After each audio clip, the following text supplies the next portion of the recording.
The best people we have on our teams are the ones who can live wherever they need and interact globally on a scale that actually works. So like that's going to be, I think that will be one of the skill sets that comes out of 2020 as a requirement, which is the ability to interact with people virtually like this, right? These like new soft Zoom skills, and then handle a team that is not in the same spot, right? Be able to do this over the internet 5 days a week. Welcome to the Tech Show. I'm Aziza with Focus GTS. Today I'm here with Jeff Richardson, who is the Chief Data Officer at Bentley Systems. Welcome, Jeff. It's so good to have you. Great to be here. Today we're going to be talking about how COVID-19 has impacted talent acquisition in tech. But before we do, Jeff, can you tell us a little bit what you and the team at Bentley Systems have been up to these days? Yeah, sure. So Bentley Systems, for those who don't know, is a CAD company that specializes in the infrastructure software space. So we make software that you use to design roads and bridges, buildings, all the infrastructure that you use in your life. So if you've driven on a road in the United States or in Europe, anywhere, you've almost certainly driven on a road that was designed on our software. My role inside Bentley is to lead the corporate data office. So we are a very data-driven organization. We have a consumption-based economy to the way we sell software. So we collect data on software. We use that to invoice our users. We use the data to design and build better software. So my organization is responsible for the global architecture, storage, delivery, and insight around that information. Fantastic. Thank you for sharing that, Jeff. Let's jump into the COVID-19, how it's impacted the hiring. Can you touch on a little bit on how the hiring process has changed for you and what had happened, I guess, from the time that COVID hit and we were all in shock and everyone was like, what do we do now? So everyone kind of stopped. And then people started to adapt, right? They started to adapt the video. They started saying, okay, we can't just not hire people. We can't just stop the world. So how did the whole process happen to you? Yeah, so I mean, obviously, February, March, and April, we also, like many companies, had a hiring pause, just kind of a caesura in the conversation, not so much as a reaction to anything, but just trying to get our ground. Obviously, everything went virtual, everything went digital, and everything went globally distributed very quickly. So without the ability to have someone travel to one of our offices or talk to them in person, we had to adapt very quickly. Luckily, as a company, we had adopted Microsoft Teams and a lot of video conferencing technology well in advance of the pandemic. So we weren't one of the companies that had to like spin up Zoom or Teams immediately and deal with that. We had a pretty robust infrastructure, and our HR team, as a global company that does business in 160 countries with offices in 60 other countries, we were pretty broadly set up to be able to take advantage of globally distributed interviewing and kind of mobility. But obviously, all of our interviewing immediately became digital. All of it became online. So we had to quickly scale up to deal with that big change, which was quite remarkable. Yeah. And so what were some of the issues have you run into with that change? Sure. So obviously, getting people together for just interviews became a bigger deal, right? You used to be able to get somebody in an office for a couple hours, run them through the gamut of a couple analysts, a couple, managers, maybe a director, maybe a vice president. And they would have like a 3 or 4 hour interview, and then they'd be done. And you could regroup and discuss that. Now, right, trying to get a bunch of people who are all working at home, God knows where, on the same series of Teams phone calls in a row to interview somebody is pretty much impractical. So interviews now span multi-days, which is interesting. So the cohesiveness of the conversation kind of falls apart a little bit. So gluing that back together became interesting. One thing that we didn't have a challenge with is we have, as a software company, have a lot of technical tests, a lot of technical kind of things that we run people through. None of that really changed, which we got lucky with. So, the bigger thing for us, obviously, was the organization of how interviews work and the scheduling. But I would have to say, like, again, as a tech company and a company that had embraced technology and global diversity, mobility ahead of COVID, it wasn't that much of a struggle. I would think that the process will actually shorten with the video, right? But you saying that it got longer and Yeah, so for sure. So like over the last 2 years, like we would interview people, we'd bring them in for one day and it would be like a few hours where the person ran through like a marathon gauntlet. At the end, they were exhausted and sweaty and just like very tired. And now, like, just coordination. The last person that we hired was about 3 months ago. We interviewed four candidates that made it through to the end for interviewing. So trying to schedule that among the 4 people I wanted to interview them over 4 people over like a week of schedules was just very difficult. So it adds a lot of administrative burden to that. We're getting better at that. It's certainly become more flexible, a little more fluid. People, I think, are a little less overloaded with meetings now that we've been in the pandemic for what feels like 5 years. Feels like 5 years. Yeah. But it was a bigger challenge. So it was definitely a thing that we had to look out for. And how are you able to assess candidates' soft skill and personal skills via Zoom? It's very different, right? The body language isn't there. And I know that a lot of candidates struggle with setting their lighting up correctly and just, having those, it's not something that they're used to doing all the time. So having the video interview etiquette. Right. You're reminding me that my light looks very bad in this video, actually, Actually, it looks good. from the window. Yeah. So the soft skills. So again, in a technical data analyst role that we generally hire for, there's less of a need for like a tremendous amount of soft skills, but it's very important because the people in the data office talk to our C-level executives, they talk to VPs, they talk to our customers in many cases. So soft skills are incredibly important. What we're finding is that because everyone is remote and the interviews are remote, it's much more important that you have a good presence over video. So I don't think it transfers as well to in-person soft skills anymore as it does to like your ability to like have like nice lighting and like have a good background and an organized space. So I don't think we're going to go back to a traditional in-office 5 days a week situation anytime soon. Certainly not in the next couple of months, probably not in 2021.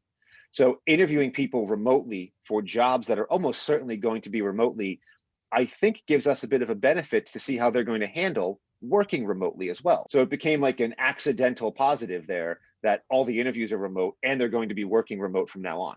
Yeah, and what other positives came out of this, I guess, pandemic? I know there's a lot of frustration and negative things happening. What were some of the things that actually were like, this is great, this actually works out That's better? an excellent question. Yeah. So the biggest thing that I've noticed a positive in recruiting and finding talent around the world now is we have given up on the idea that these people have to be in offices or in locations where we have big offices. So the last job that we hired, which was a data engineer focusing on like natural language processing, we were able to cast a net across the entire United States. And we just said, this job is going to be remote. Anybody can apply for this. And normally we get very good applicants. We're a publicly traded tech company with a little bit of name brand awareness. By pushing that to a global remote position, the applicants that we got were so much more diverse as far as like their technical skills and their resumes, and their talent was so much broader and so much like it was things we've never seen before. People coming from industries that we wouldn't have seen, people coming with backgrounds that we had never had the experience of interviewing before. And honestly, like it let us pick an incredibly talented person who's gonna like somewhere in South Florida, where we don't have a big presence, we don't have an office down there. But now, like we never would have picked up someone with her skills and her pedigree ever in the past. So by embracing true global mobility and with hiring now, like we've opened ourselves up to a tremendous talent pool that was a little locked down before. That's a great positive to hear. We, as you know, we're a staffing and recruiting agency, and we've worked with a lot of clients across with Fortune 500, Fortune 1000 organizations, and they all say the same thing. A lot of them were already adapting to remote work, like to hiring remote workers. And then also a lot of them have contractors that were always remote. So they already kind of had that infrastructure in place. And it was great to see that some of the companies that haven't experienced that got to experience it and loved it. So that's really good to hear. And what were the downsides of hiring remote, if there were any? So, I mean, obviously, it's harder to spin somebody else up in a team if they're fully remote. So, as a data savvy kind of very technical organization, it takes a while to learn all of the systems, just the acronyms and things, right? Just the way that companies speak. And it's easier, I think, to onboard at that if you just kind of take somebody and just plop them into meetings all the time, staff meetings, interactions with people, have them walk around an office so they can just pick up how the company works. So it's much harder to onboard somebody when they're fully remote or just in a pandemic in general. So certainly we've had to pay a lot more attention to how to make that person feel included. and then how to get them up to speed technically in a way that's like organized and not overly burdensome, because there's no casual way to like drop somebody into a bunch of Zoom and Teams calls where you could just have them follow them around in a meeting. Yeah. So onboarding, technical training, and just getting them acclimated has certainly been a challenge that I don't even think we have a great solution to right now. We're still working through that. But again, like the people that we've picked up this year have been very, very talented and smart, and they're really adapting to this really well. Yeah. So that leads me to my next question. How do you keep your team engaged being virtual and remote? Excellent question. So I'm in a lucky situation where we had a team that was about 50% globally distributed before the pandemic hit. So I have data engineers in Islamabad. We have a team of analysts in Pune. I have people in Western Europe and Ireland and in the UK. We have somebody in Canada. And then I have a lot of employees who are in our Exton office in Pennsylvania, who are in other big offices around the world. So we had been a very globally distributed team ahead of time. So it wasn't that much of a switch to be fully virtual. We've picked up the amount of meetings and updates that we have to communicate. So I've been trying to have at least monthly staff meetings with the entire team, virtually, obviously, communicating this. The directors that work for me have been doing sort of like office hours and happy hours with their teams, both during work and kind of like just at the edge of work. And we've been trying to have more events that are virtually sort of camaraderie based. So like, for instance, for a holiday party this year, tomorrow, we're going to do a cheese sommelier virtually over Zoom, where I had all of our teammates sent a bunch of packages of cheese and jams and crackers. And for 30 minutes at like, I think 11 o'clock tomorrow, we're going to have like a cheese sommelier walk us through all the cheeses that were sent out. That's really engaging and that's different. That's something I haven't heard before, but we actually thought about doing something similar with our clients as well, just sending them cheese and wine maybe, and just like talking over Zoom. Yep. And just having I was told it conversations. was inappropriate to send all of my employees wine during the workday for a work event. So we're just doing cheese. It's going to be Just fun. cheese. It's really nice cheese. Yeah. Cheese is good. Everybody loves cheese. That leads me to my next question. Do you see it ever coming back to how it was previously, to ever being normal again with your team? So there's absolutely going to be a normal after all of this is done. I don't know what that's going to look like, and I don't know when that's going to be. Certainly in my team, we are no longer going to have the requirement that you work in a single headquartered office. Like, we have proven over 2020 that we can be resilient, we can be effective. In fact, we could actually exceed things that we've done in the past by being remote.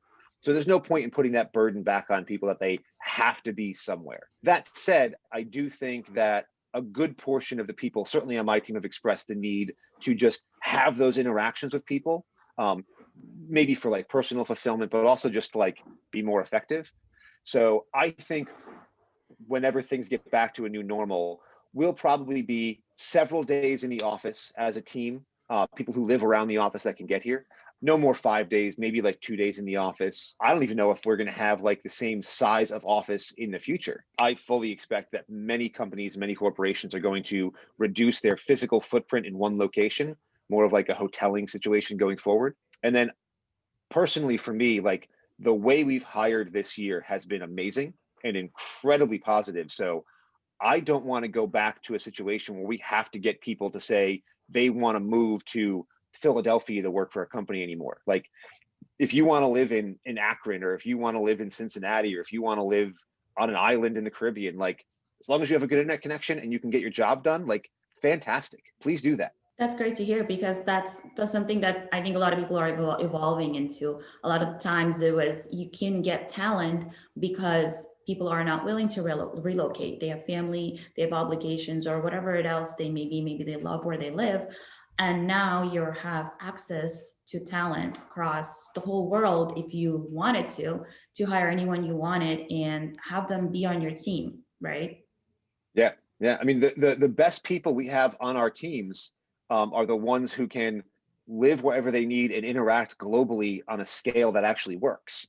So like that's going to be, I think that will be one of the skill sets that comes out of 2020 as a requirement, which is the ability to interact with people virtually like this, right? These like new soft Zoom skills, and then handle a team that is not in the same spot, right? Be able to do this over the internet 5 days a week. Yeah. And as we know, the IT hiring process and technology overall can be pretty complex from what I hear and our team Right. deals with, right? So there's a lot of back and forth, there's a lot of test communication and things like that. And it was already remote. And I know that people, especially people in technology, they enjoy the work remote. They tend to be focused on the work and they just have their computer and wherever they are and they're happy. And the happier your team is, the better the work, right? Yeah, so one of the other things that we didn't touch on is maintaining a careful balance of people while they're at home. A lot of people don't know how to disconnect once they start working at home. So that is something that we did have to work on, right? Keeping people productive. And I've got employees who are been massively productive this year, but also getting them to just pause at the end of a work day and stop. I wouldn't say it's been a challenge, but it's been something that we've tried to focus on to make sure that everyone is like, there's a clear cut between like a work day and a home day, right? You have to get out of your work casual sports clothes, right? And put on your like home casual athletic wear. Yeah, that helps. And how do you measure productivity being remote nowadays? Yeah, so I mean, we are a project-based group with deliverables that we have to actually drop off and like do with all kinds of different project management things. So we're measuring productivity across the same things that we did in the past, which is ability to get projects done on time, the ability to execute successfully. So nothing's really changed there as far as how we measure individual people. So you kind of have the same metrics now, the same staff meetings, the same stage gate meetings and PMO meetings, but they're just all virtual instead of like sometimes virtual. Well, thank you, Jeff, for coming to our tech show and answering some of the questions we have. We're excited to have you, and we're looking to have you again in the future. Yeah, thank you for the opportunity. It's a great conversation, and I hope people can get something out of it. So thank you again. And if they did, for our listeners who want to go ahead and reach out to you, what was the best way for them to contact you? Yeah, so find me on LinkedIn. It's just Jeff Richardson, LinkedIn/Jeff Richardson. Love connecting with people, love networking, love talking about data, technology, leadership, strategy, basically everything. I just love talking. So please reach out. We all love talking. That's good. We love talking people.